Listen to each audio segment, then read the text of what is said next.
근데 이제 좀 궁금한 게 예. 아까 이제 우리에 대한 세 가지 중에 자체 핵무장, 전술 핵탄두 유치, 핵물질을 이제 가공할 수 있는 능력. 그 중에 두 번째 전술 핵탄두를 유치한다고 할 때 우리는 핵 공유 NPG가 아니라 NCG. NCG 예. 핵 협의 그룹인데 그래서 협의까지는 할 수 있는데 전술 핵탄두를 놓는 것도 미국이 그 협상을 이제 안 받을 거다. 그것도 예. 안 갖다 줄 가능성이 높다라고 그럼요. 보셨어요. 예. 그러면 왔다 갔다 하는 그 SLBM이라도 예. 핵을 쏠 수 있는 잠수함이라도 한반도 근처에다가 파킹해놔라. 동해 어디에다 좀 놔둬라라고 하는 거는 그러면은 가능한 거예요? 사실 있다고 봐야 돼요. 위기 시에는 항상 와 있다고 봐야 돼요. 뭐 김정은 이상한 소리 하면 그리고 동해에 올 필요가 없는 게 예. SLBM 사거리가 10,000km가 넘는데 그러니까 우리 심리적인 효과예요. 사실은. 심리적인 효과. 예. 근데 아무래도 비행장에 전술핵 탄다고 와 있으면 억지력이 더 커지겠죠. 동해를 잠수함의 천국이라고 그래요. 잠수함이 일단 물속에 들어가면 못 잡거든요. 네. 근데 동해는 수심이 아주 깊어요. 두 번째, 북쪽에서 내려오는 한류와 남쪽에서 올라오는 난류가 섞이면 거대한 수계 물 소용돌이가 일어나요. 소음이 많거든요. 소음. 그럼 잠수함 프로펠러 소리도 안 들려요. 그래서 찾기 힘들고. 전 세계 모든 잠수함이 동해에 와 있다 이래도 과언이 아닐 정도예요. 잠수함의 천국이에요, 동해는. 그러니까 미국 SLBM 잠수함 SSBN이 동해 핵추진 잠수함이 왜 좋으냐면 원래 재래식 잠수함에서는 엔진을 돌릴 수가 없죠. 왜냐? 엔진이 돌아가려면 공기가 필요하잖아요. 그럼 물속에서 엔진을 돌리면 잠수함에 있는 공기를 다 잡아먹을 거 아니에요. 예. 그러니까 어떻게 하냐면 재래식 원래 잠수함은 2차 세계대전 때 평상시에는 물속에서 별처럼 다녀요. 예. 그러다 축전지를 넣어서 축전한 다음에 필요할 다시. 때 자망을 하거든요. 이게 재래식 잠수함이에요. 네. 그러니까 스노클링 이제 올라오면 위험하니까 이렇게 빨대만 올려서 공기 빨아들여서 축전한 다음에 가니거든요. 근데 이게 저속으로 운항하면 모르겠지만 고속 기동을 하면 그 축전지 한두 시간이면 다 써요. 떠올라야 돼요. 그때 죽는 거죠. 그래서 요새는 이제 AIP 공기가 필요하지 않은 엔진까지 뭐 스털링이다 뭐 무슨 그 여러 가지 뭐 분해 이온 분해 이런 것까지 쓰는데 그래도 재래식 잠수함은 수중에서 자망할 수 있는 시간이 제한돼 있어요. 근데 핵추진 잠수함은 연료봉 하나 집어넣으면 10년 쓰거든요 이상. 그러니까 10년 동안 물에서 안 나와주세요. 먹을 것만 있으면. 아니 그다음에 먹을 거 있어도 여기서 이틀만 있으면 미칠거려? 이틀 있어 볼래요? 잠수함 안에서는 사람들이 견디기가 어려워요. 그래서 이제 그것도 나중에 2달에서 석 달 정도가 최대의 기간. 안 그러면 미쳐요 안에서. 폐쇄 공포증으로. 아무리 최신식 시설 해놔도. 그런데 핵추진 잠수함이 일단 2달은 최소한 석 달은 안 나올 수 있고 이론적으로 먹을 것만 있으면 6개월도 1년도 안 나올 수 있거든요. 그러니까 일단 핵추진 잠수함은 미국 항구를 떠나죠. 그다음부터 안 나와요. 귀향할 때까지 안 나와요. 왜냐? 그럼 어딘지 모르거든요. 북극해에 있는지 정말 워싱턴 앞바다에 있는지 아무도 모르거든요. 그러니까 핵추진 잠수함은 무서운 거죠. 근데 이게 만약에 동해에 만약에 한반도 위기 시에 이 근처에 안 오겠어요? 이 시연 효과를 해도. 그리고 가끔 떠올라요. 일부러 나왔다라고 보여주는 거거든요. 그렇죠. 그래서 어느 항에 뭐 입항했네. 그게 시연 효과거든요. 과시 효과거든요. 그러나 어느 경우든 아무래도 억지 효과, 핵무기는 무기가 실제 능력도 있지만 과시 시연 효과가 있거든요. 그러니까 옛날에 뭐 어마어마한 대포 실은 함포역이라고 그러잖아요. 함포역이. 네. 꽈서 딱 떠 있으면 무섭거든요. 만일에 전술핵 탄두가 한국의 오산, 군산, 대구 이런 비행장에 와 있다고 그러면 얘기가 좀 달라지죠. 그러니까 그게 어쩌다 한번 잠깐 오는 거랑 그리고 어쩌다 한번 떠올라서 과시하는 거랑 상시적으로 와 있는 거랑 또 이제 차원이 다른 거예요. 그래서 미국이 지금 당근으로 제시한 게 그거예요. 핵추진 잠수함이 부산항에 들어왔으면 가면 항공모함이 온다. 또 항공모함 가면 B-52가 온다. 이렇게 해서 교대로. 끊임없이 상시 배치하는 수준으로 해줄 게 이게 당근이에요. 거의 지금. 뭐 공장 3교대처럼. 그렇죠. 그렇게 해요. 그렇게. 그러나 그래도 우리로서는 부족하죠. 야.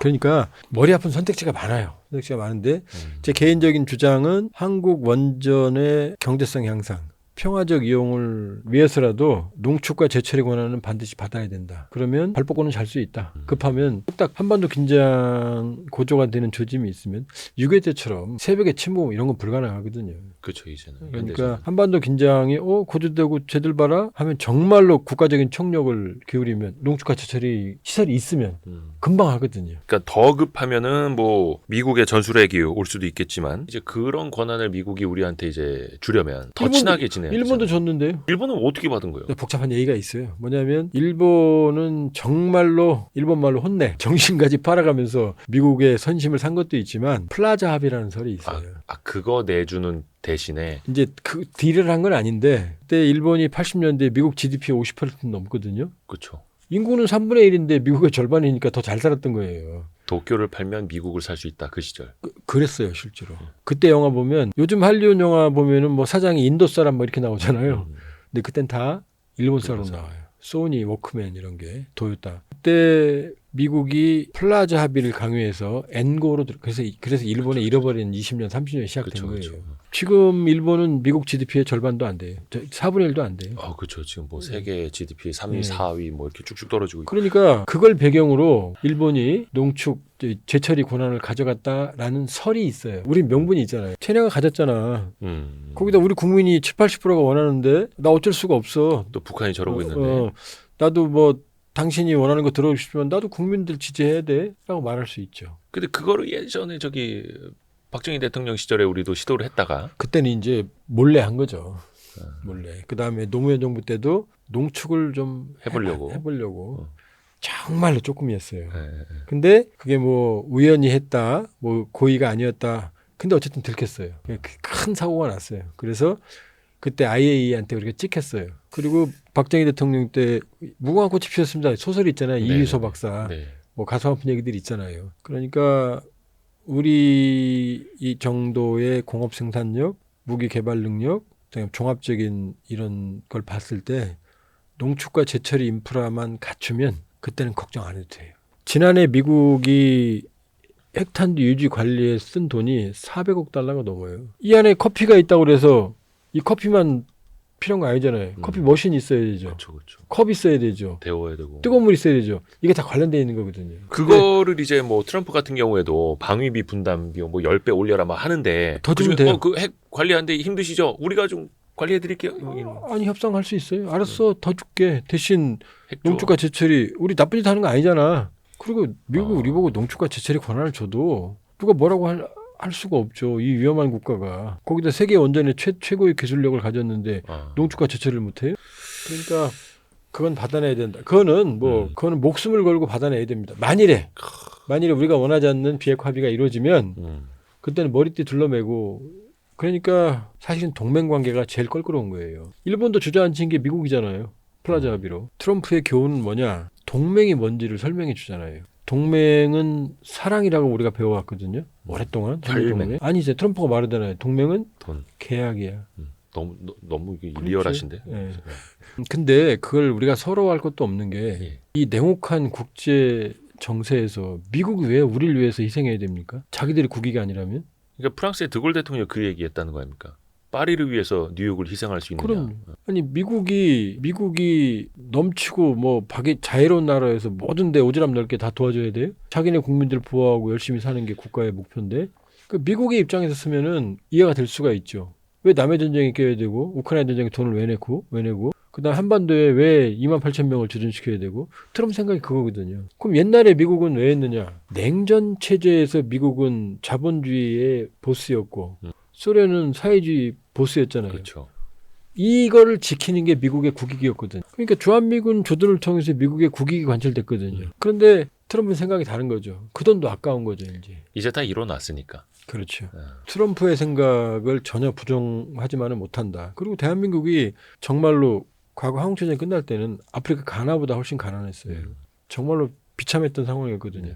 지금 아니잖아요. 세계 10위 경제력, 국방력 5위, 한류 세계 최고. 이 변화된 현실에 감안해서 우리 안보를 책임지는 능력을 배가해야 되는 거고 그러기 위해서는 다행히 재래식 전력은 세계 5위니 퀄리티도 좋아요. 적어도 농축과 제철의 기능은 가지면 북핵에 대한 억제력은 생긴다는 게 제 판단이에요. 괜히 핵무장 한다고 해서 긁어 부스럼 만들 일이 아니다. 무장해도 돈이 많이 든다. 파키스탄 볼까요? 핵 갖고 있거든요. 네. 파키스탄 가난하잖아요. 몇 년 전에 난 홍수 있죠? 아직도 지금 복구를 못했어요. 홍수 하나에 나라가 절단났어요. 국방비의 어마어마한 비용을 핵탄두 유지 관리에 쓰고 있어요. 다른 국방비를 다 잡아먹는 하마예요. 그 이제 핵 보유 모델만 놓고 보면 김정은이 약간 바라는 게 파키스탄 모델이라고 하던데 그거는 이제 핵 유지하는 것까지만. 그러니까 북한은 이제 파키스탄은 전략핵이 없어요. 그러니까 전술핵, 전략핵 구분은 좀 모호하지만 사거리는 길지 않고 파괴력은 히로시마 나가사키급 분열탄, 수소폭탄이 아니고 수소폭탄은 그것도 정식 용어는 아닌데 융합탄, 열핵무기는 단위가 메가톤이에요. 100만 톤. 네.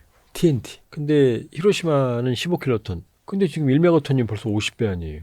크기는 훨씬 작은데 한 발에 히로시마 나가사키의 50배가 넘는 거예요. 제가 아까 인류가 못됐다고 한 이유 중에 하나가 뭐냐면 냉전기에 소련에서 짜르 봄바라는 열 핵무기를 터뜨려 본 적이 있어요. 실제로 핵실험. 터뜨렸어요. 예, 핵실험. 핵실험. 북극인가 어디 근데 그쪽에서. 규모가 57메가톤.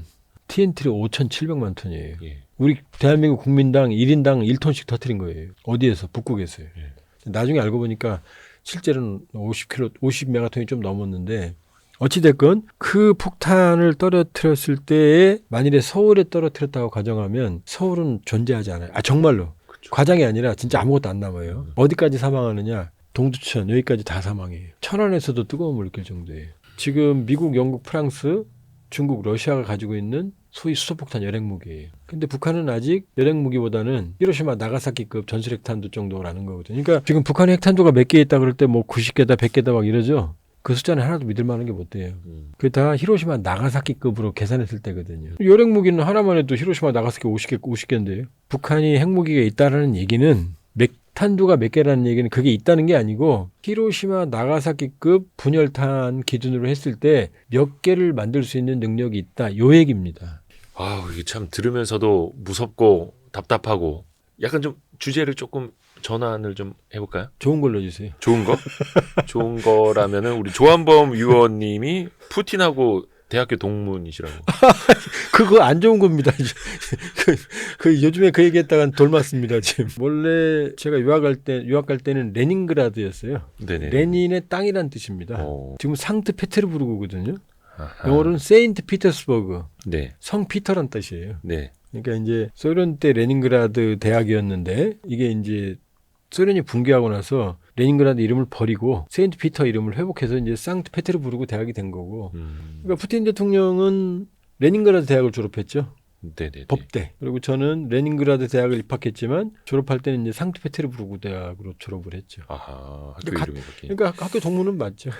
저는 그 푸틴 대통령처럼 그렇게 험한 사람 아닙니다.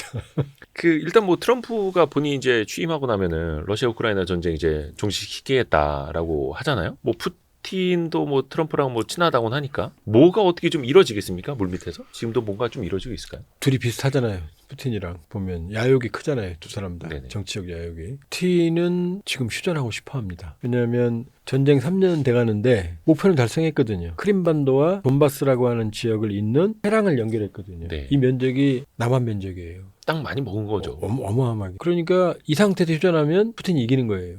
지금 전쟁 3년 2월 24일이면 3년째거든요. 네. 러시아 병력 손실이 70에서 80만으로 추산돼요. 어마어마한 거예요.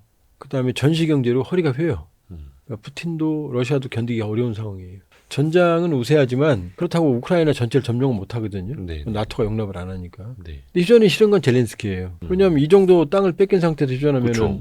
다음 집권 못 하거든요. 그러니까 갑자기 지난해 8월 지금 남쪽 러시아가 점령하고 있는 전쟁 전체 면적의 99%는 우크라이나 땅이에요. 러시아가 침공한 거죠. 네. 근데 지난해 8월 6일 날 젤렌스키가 갑자기 쿠르스크 들어보셨잖아요. 네. 네. 그 러시아 영토예요. 거길 침범을 합니다. 네. 거꾸로 남쪽 지키기도 어려운데 네. 왜냐하면 러시아 땅을 침공을 하면 이게 어마어마한 효과가 있거든요. 화들짝 놀라고. 왜냐하면 푸틴은 지금 본토를 뺏긴 게 되잖아요. 네. 네. 남쪽을 아무리 많이 가지고 있어봐야 러시아 본토를 뺏겼으니까 자기 권위에 금이 가잖아요. 그러니까 젤렌스키는 쿠르스크를 장악하고 있으면 푸틴의 휴전을 막을 수가 있죠. 왜냐하면 푸틴은 러시아 땅을 뺏긴 상태에서 휴전하기 싫을 거 아니에요. 그렇죠. 그다음에 쿠르스크는 상징성이 크니까 나중에 휴전하더라도 남쪽에 있는 많은 땅과 바꿀 수가 있잖아요. 그래서 쿠르스크를 침공한 거예요. 그래서 8월 달에 거의 서울시 한 배 반, 두 배 면적까지 장악을 했어요. 그러다 이제 푸틴도 어마어마하게 이제 공격을 해서 절반 정도는 회복했어요. 지금 서울보다 조금 적은 500제곱킬로미터 면적을 우크라이나가 장악하고 있는데 이제 전선 여기 교착돼 있어요. 네. 인민군은 여기가 있어요. 지금 남쪽 99%가 있는 게 아니라. 근데 이제 트럼프의 보관은 뭐냐면 누가 이기는지 누가 옳고 그른지는 관심 없다. 그냥 빨리 무조건 전쟁 끝내는 게 목표예요. 트럼프는. 네. 어차피 장기적인 소모전이고 양측이 이길 수 없는 전쟁의 성격을 봤을 땐 트럼프 방식이 현실적이에요. 사실은. 그러니까 무조건 휴전하는 거거든요. 그러면 푸틴한테는 점령지 인정해준다. 이게 당근이죠. 네. 젤렌스키한테는 협박 반, 이제 당근 반이죠. 무기 더 이상 안 준다. 끝내라. 그럼 전쟁 못해요. 그 다음에 대신 휴전하면 종전은 안 되고 합의할 수가 없으니까 그 경계선에 나토군을 배치하겠다. 못 들어오게. 그 다음에 푸틴이 더 이상 공격 안 한다고 약속 받아내마. 그 다음에 휴전하면 니네 재무장 불안하니까 지원해주마. 그 다음 러시아 석유에 거기서 돈을 좀 가져다가 세금이죠. 니네 전후복구에 지원해줄게. 요 아니에요. 네.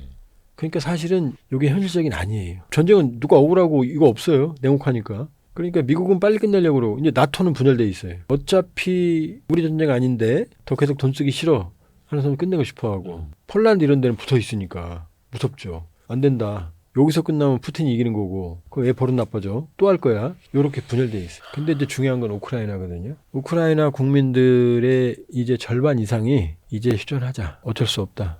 그 정도. 원래 크림반도는 러시아의 영향이 강했고 예. 원래 러시아 거였어요 사실은.